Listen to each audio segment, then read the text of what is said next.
Formal lang sinampahan ng reklamong qualified human trafficking ang suspendidong alkalde ng Bamban Tarlac na si Alice Guo at 13 iba pang sangkot umano sa sinalakay na pogo. Inihahanda na rin ng Justice Department ang Immigration Lookout Bulletin laban sa kanila. Nakatutok si Salima Refran. Bit-bit ang mga kahon ng dokumento, naghahain ng reklamong qualified human trafficking ang PAOK at PNP-CIDG laban kay suspended Bamban Tarlac Mayor Alice Guo at 13 iba pa. Sa reklamo, nilagay ang alias raw ni Guo na Guo Waping, pangalang iniuugnay rin kay Guo. Hindi lang ito isang piece of evidence, ngunit multiple pieces of evidence tulad ng kanyang fact na siya ang nag-apply sa dating NOLO, sa NOLO from the local government. Lumabas din ang kanyang involvement doon sa lessor company. Pangalan niya na lumulutang sa mga sabi-sabi mga dokumento na nahanap na sa Pogo compound. Inirereklamo rin ang mga business partners ni Guo, kabilang ang isang fugitive sa China at 2 sangkot sa big money laundering case sa Singapore. Pati officers at incorporators ng Baofu Land Development, Hongsheng Gaming at Zunyuan Technology. Inireklamo rin si dating Technology and Livelihood Resource Center Deputy Director General Dennis Cunanan na may koneksyon din umano sa Pogo sa Porac base sa mga dokumentong nakuha naman sa Pogo sa Bamban.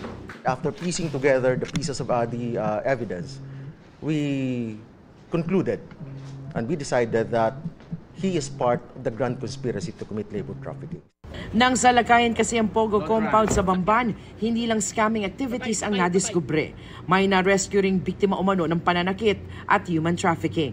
Halos 800 dayuhan at Pinoy ang kinustodiya sa loob. Inihahanda na ng DOJ ang Immigration Lookout Bulletin Order laban kay Guo, Cunanan at 12 ibang respondents sa reklamo.